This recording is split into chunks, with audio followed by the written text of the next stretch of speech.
In today's video, I'm still channeling my inner Bob Ross while I finish up part 2 of my tree tutorial video from yesterday. We have 10 happy little trees to show you all, so let's jump straight into it.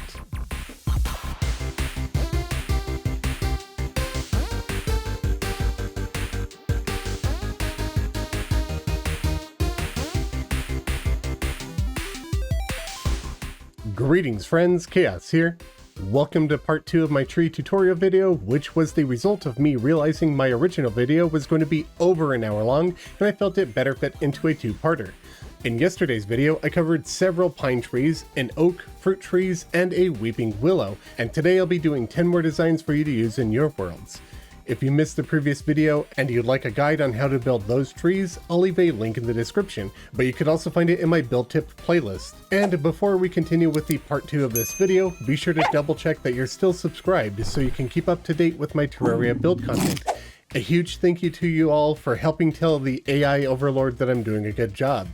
Now, let's dive into the second half of the guide and show you all a bunch of different trees. This next tree is going to look somewhat similar to this one in color, but totally different in style, and it's one that I don't think I've ever actually tried building before, so we're going to see how it goes, but we're going to make an acacia tree.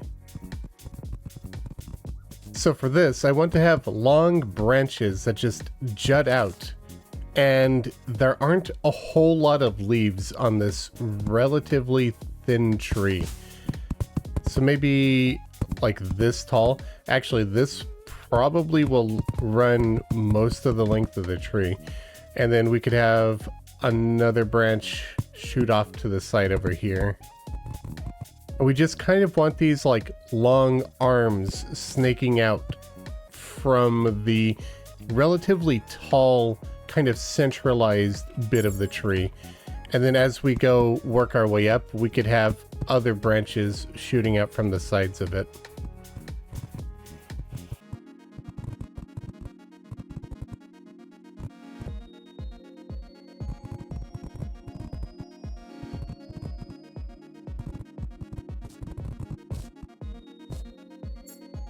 Now I'm going to look at the branches. They need to be relatively thin because they're going to have small amounts of leaves over them anyway, but I don't want them to be like pencil thin. So I'm going to thicken up parts of them here and there, I think.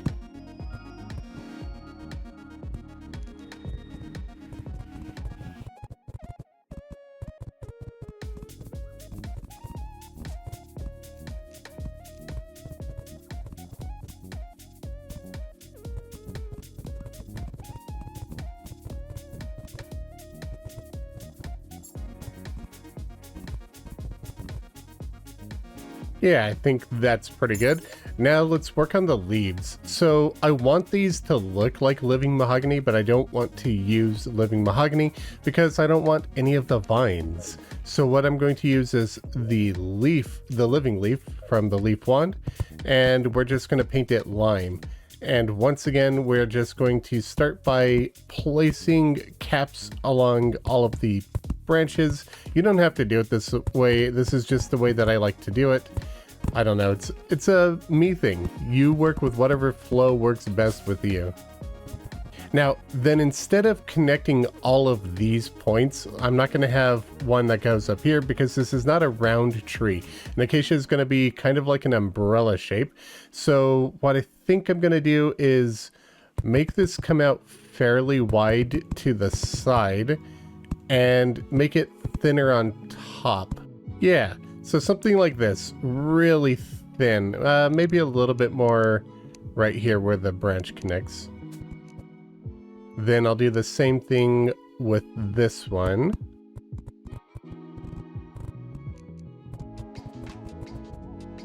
And for the top ones, it's also going to be something similar, but these are going to connect a bit more. The end ones will probably just be the same as what we've got down there, with a little bit of a drop right here maybe. This is going to be a little bit more full on the top than it is up above. But as you see, when these ones start working their way to the sides, they're actually going to blend in with the others. So we're going to end up with a tall umbrella-shaped tree right around here.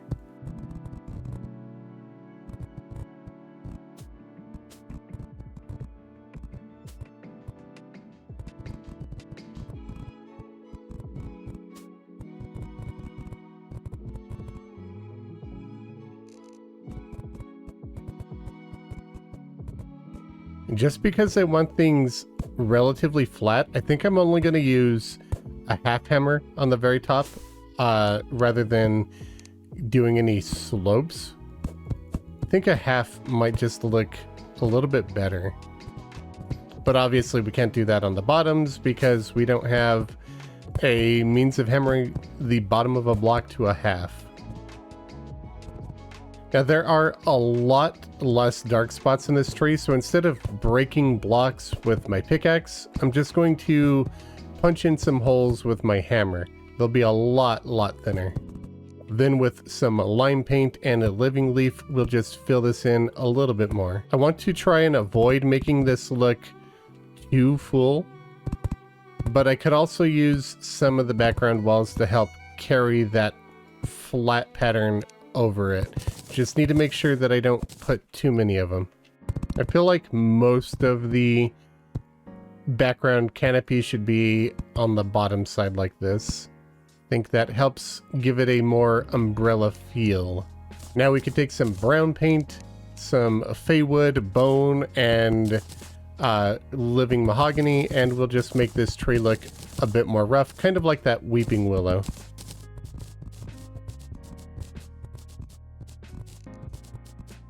I guess I should say with the feywood, you should try to avoid using it whenever you only have it on a top side like this, because then you'll get that really long red mushroom cap over the top, which kind of looks weird when it's painted brown.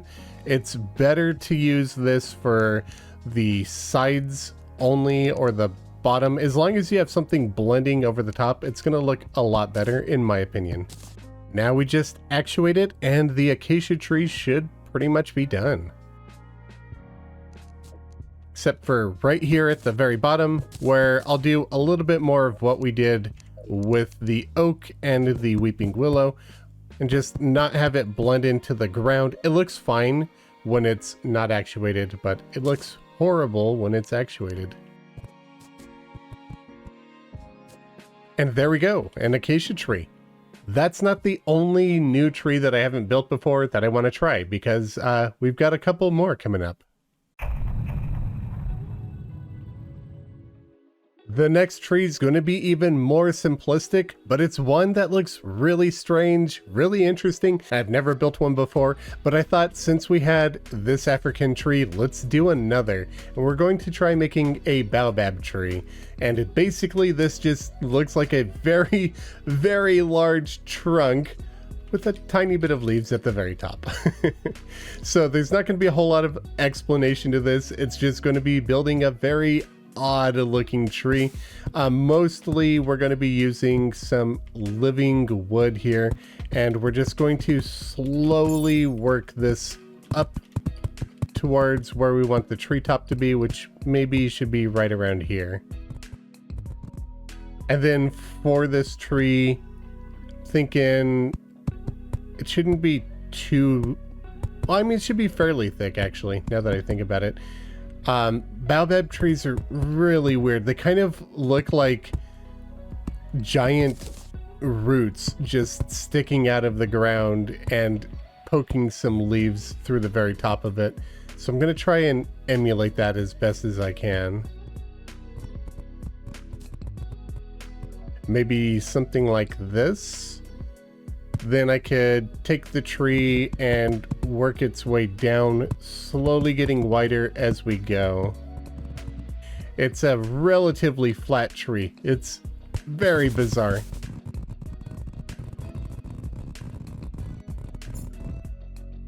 And I'm realizing that I built this a little too close to the acacia, so I'm just going to hop into get it and scoot it over so I don't have to rebuild that again, just to give us a little bit more space for the leaves, because while it does have a very few amount of leaves, they are going to need more space than this. So I'll be right back. Yeah, that ought to do it.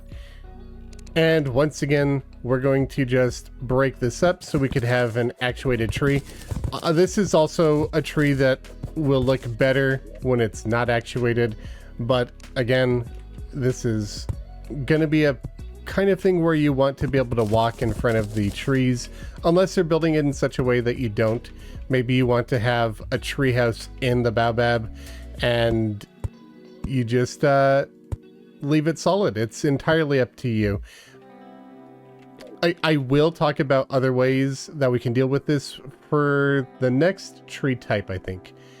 But for this, let's just do what we've been doing already. Now, obviously, you wouldn't have this just planted on top of normal grass like this, but this video is not about building custom biomes or environments. It's just about the trees. So I don't want this to be too flat at the top. So that's kind of why I'm hammering it the way I am, to give in like these little indents.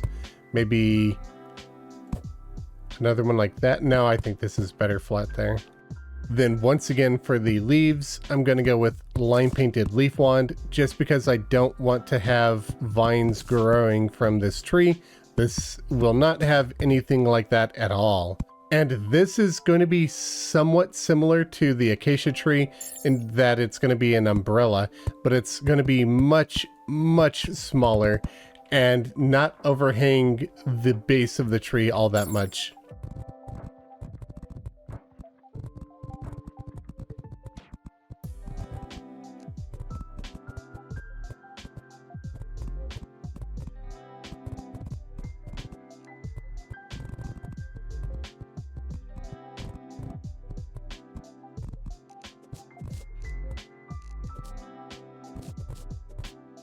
And now we just need to actuate the tree.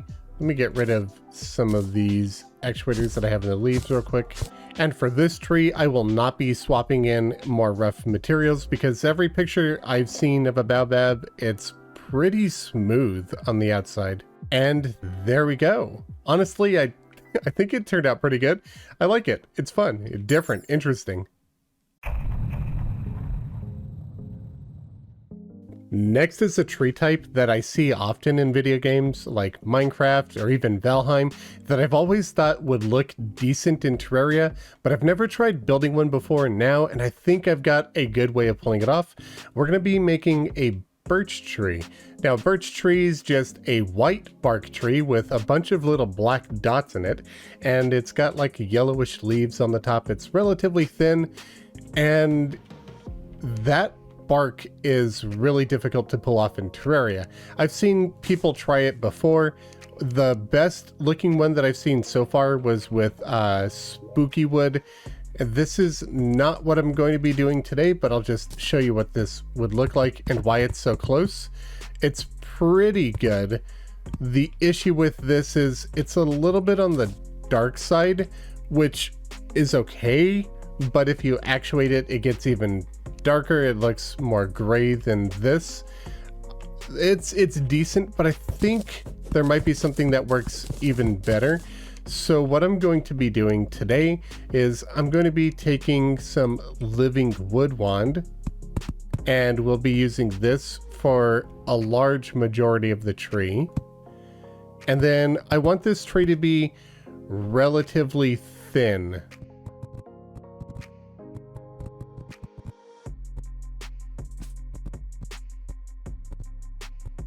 Maybe with a bit of a curve to it, a little bit of an S shape.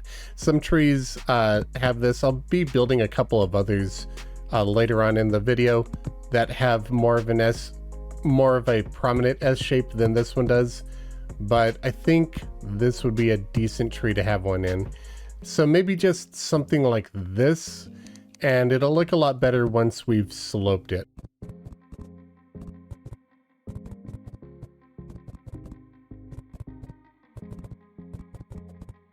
It's looking a little flat right here, like we had a really long corner bit there, so I'm just going to do it like that and make it slightly different. It's a bit on the thick side right here, So I'm thinking maybe we could hammer this to make it a little bit better. Now, to get the black bits in the bark, I'm thinking hive wand will actually look pretty good here. I'm not going to use a ton of it, but I do want to have some here and there. And the reason why I started with the living wood rather than starting with the hive is because whenever I break this, it has a chance of spawning bees or honey, which could make building a little bit more annoying. So I thought it would be easier to start with this and then swap the hive in. And honestly, I think it's looking pretty good for what I want it to be. Yeah, I'm fairly happy with that. And then for the base of this, I don't like that hard blend. So I'm just going to grab some white paint and let's see what wall works best down here. I know it sounds weird, but I'm actually just going to use Crimson Crest wall right there. And then we'll have to reslope these, but oh, I did not mean to paint that. All right, so that's looking pretty good. Now for the leaves up top, I'm going to use yellow paint and once again leaf wand. This would also look pretty good with mahogany leaves, but once again you'd get vines. And I know some people like to blend two different types of leaves together. So like if we were to have a segment of leaf like this, then have a segment of rich mahogany blending together on top of that. That looks good. You just need to be careful anywhere that you have exposed bottom parts of the living mahogany leaves because vines will grow from that. And again, you can use echo platforms on the bottom sides of that to prevent the vines from growing entirely. It's totally up to you. I don't always blend my trees. Actually, I don't usually blend my leaves on my trees together like that. I usually just go with one or the other. Now for this birch, it's going to be somewhat rounded. It's going to be similar to the oak in general in terms of the the canopy profile.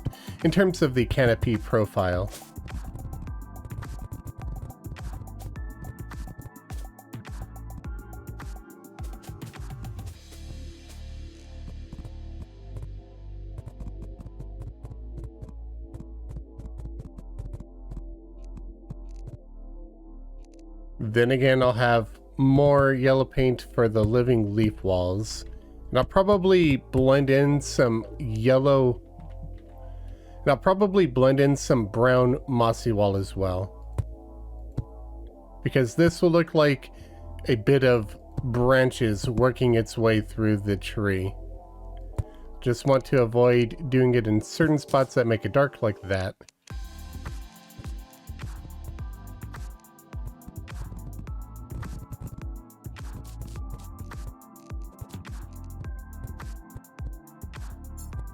And now we have a birch tree that I think looks way better when it's not actuated. When it's actuated, it's really dark. It's similar to what we've got with the spooky wood that I showed you earlier. It's not the worst thing in the world, but I think it looks so much better when it's not actuated. So this is where I kind of want to talk about what we could also do to get in front of our trees. I have something in mind for this. We could take some... Let's break that block there. And we'll grab a logic sensor and place it right in here. We'll actually echo coat that to hide it away entirely. Then I will wire up that sensor to all of these actuators. And essentially how this will work is when we walk up to the tree, it'll just push itself into the background and we could walk in front of it. That way it looks solid for most of the time, but we could pass through. It's not perfect. It obviously will look weird when you're passing through it, but I think this is a decent solution, especially for thin trees like this birch. I think it's a decent way of getting through the tree without disrupting it by making it look really dark, because a lot of these trees, like the oak and probably the willow, definitely the acacia and the baobab would look better if they weren't actuated. So it's something worth experimenting with if you want to. The next two trees kind of have a similar shape profile to them, so I'm going to build one, then copy it over and show you how to change it to make the second type of tree, but they'll both look very, very different in the end. I'm just going to start off with some brown painted living mahogany, and we are going to do another more hard-lined S-shaped tree for this one. Then I'll probably have this branching off into two different branches, one big one here, one small one here, and one big one over here. Then maybe have one growing out of the middle like this. As you can see, when I slope it, we get a pretty hard S-shaped tree. Then for the top of this, I am actually going to use rich mahogany this time. It won't be painted at all, and I'll just have to use some echo platforms on the bottom side of it so we don't get vines. I just like the different leaf texture for this. Like I said, I'm going to be building two different trees, and I want them to look quite different from each other. I think the best way to pull that off is by using two different leaves. They're just going to have the exact same shape.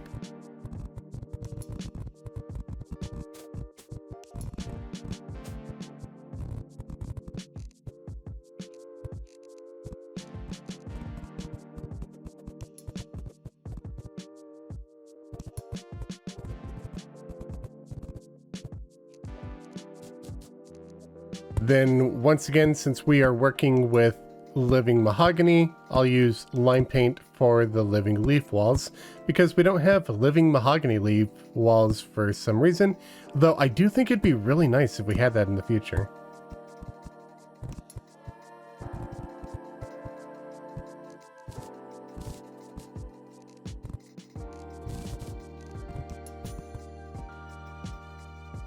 And I think I'm going to make this tree a little bit thicker at the base. I'm just looking at it overall with that hard S shape.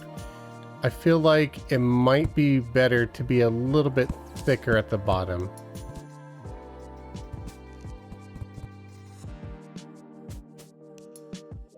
Now for this one, I actually want it to be actuated. I wouldn't leave this one inactive because this is going to be, a fairly dark tree in general. And what we have here is a juniper. That's why it's going to be so rough. I need to add some actuators down here. It's going to be so rough in the bark because junipers usually are pretty rough down there as well.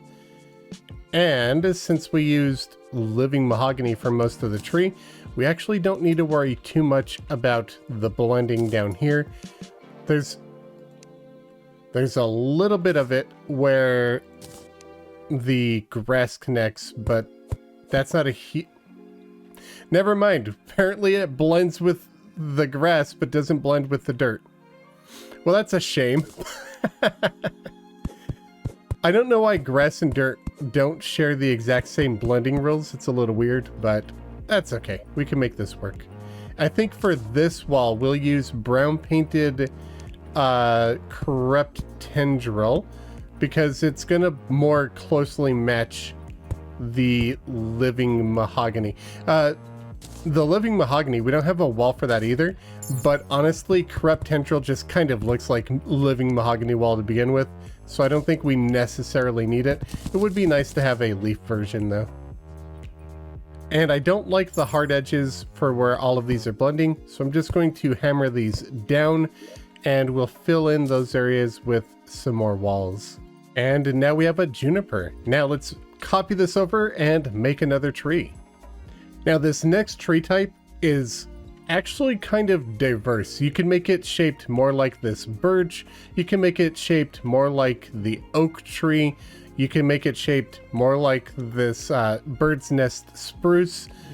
But you could also sometimes see it with an S curve like this. I happen to really like this style, so that's what I'm going to be using. But we're going to make a cherry blossom or a Sakura tree. And to do that, we'll first swap all of these mahogany leaves out for normal leaves. And there are a couple of ways to do this. Now, I think one looks far superior to the others, but I know that not everybody likes it this way. So whenever the cherry blossoms are in bloom, actually around this time of year, they have a very vibrant pink leaf. Now, I see some people prefer to do this with pink paint or deep pink paint in this case, but honestly, I think that's a little too dark for how the cherry blossoms normally look. But I think it's better to go even brighter than that. And how we do that is by taking normal living leaf with the leaf wand and negative paint. And we just make this completely the opposite color, which gives a white edge, really bright pink leaves. And I think it absolutely perfectly fits the way that the cherry blossom, the Sakura trees look when they're in bloom. I know some people don't like the white edges of these and prefer to go with the darker pink paint, but personally, this is my go-to. Then I'll take my paint roller and we'll carry that negative into all of the leaves in the background as well, because that'll also transfer perfectly into the bright pink that we want for these leaves. And as the Sakura trees shed their flowers through the blooming season, they end up landing on the floor, kind of like they do here. I think it's fun to sometimes just take some more of that wall and just place it on the floor around the tree. Let me clear out some of this tall grass so we could see it a little bit better. But we could end up with little leaf piles on the floor that don't fade away over time like the normal falling leaves do. And I think it adds a bit of detail to the tree, well, around the tree really, but I think it looks pretty good like this. Now, for the Sakura tree, I don't want it as rough as the Juniper. I want it to look quite a bit different.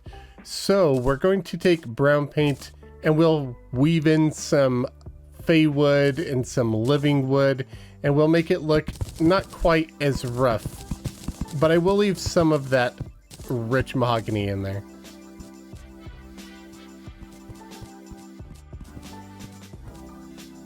And there you go. You could make this look a lot wider if you wanted to. You could make it taller, more bulbous. Like I said, the cherry trees have quite a bit of diversity in how they're shaped. I just wanted to save myself some time on this tutorial, make life a little bit easier for you guys as well, and just convert one tree to another to show how you could use similar tree shapes in different designs. We've covered a lot of natural looking trees so far in this tutorial, but I want to finish off by covering some more man-made, manicured, we'll say manicured trees. And we're gonna make a bunch of topiary trees. So just the small little bush trees that people shape into different kinds of designs. I just want to show you a couple of these that you might use in front of your modern houses, or maybe if you were to make a garden or something like that. And this is going to be pretty simple. Most of these will be using palm wood fence with brown paint. And the reason why I'm going with palm wood for this, let me clear out some of this grass so you can see it a little bit better, is because it's a bit lighter. So with the pine trees and stuff, we used ebonwood fence. You can see it's a little bit darker. I think for these ones, a slightly brighter shade looks a lot better. Now, this is super easy.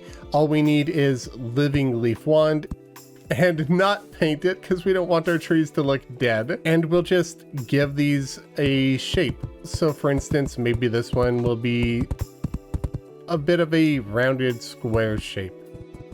Then you could choose to actuate it or not. I'm just going to actuate all of these because I don't want to impede our movement.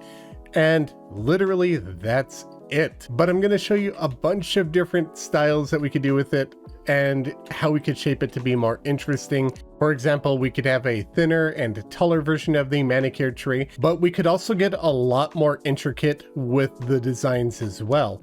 For this one, I'm actually going to be using rich mahogany fence, not because I want it to be darker necessarily, but I want it to be wider.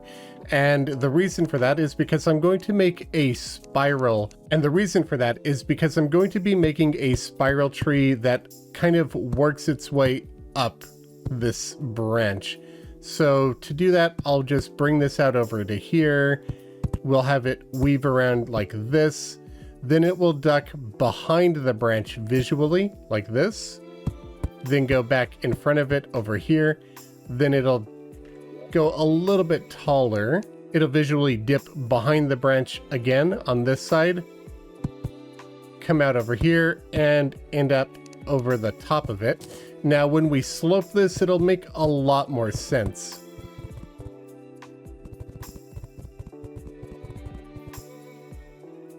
Might actually make this a little bit taller right here, and we'll end it like this, just to make sure that we have our spacing a little bit more accurate. So as you can see here, this is pressed pretty much right up against the fence. If we were to use the palmwood fence here, it would look better in terms of coloration, but it would be so thin that there would be a gap between the leaves and the bark of the tree, and we don't want that. So for this particular tree, we're gonna just use the rich mahogany. Then I'll probably weave in some leaves here, just a little bit here and there. And now we have a spiral tree. But really, there's no limit to what we can do with these topiary trees, because we could do whatever shape we want. Like we could take a few squares like this, evenly spaced, and then slope them into circles. And we can end up with a 3-tiered bulb or ball topiary tree. And we could even do something like building animals. Now, I am not a master pixel artist, so I'm gonna give this a shot and we'll see how it comes out. Yeah, I think this is okay enough. It gives you an example of what a more talented pixel artist might do with it.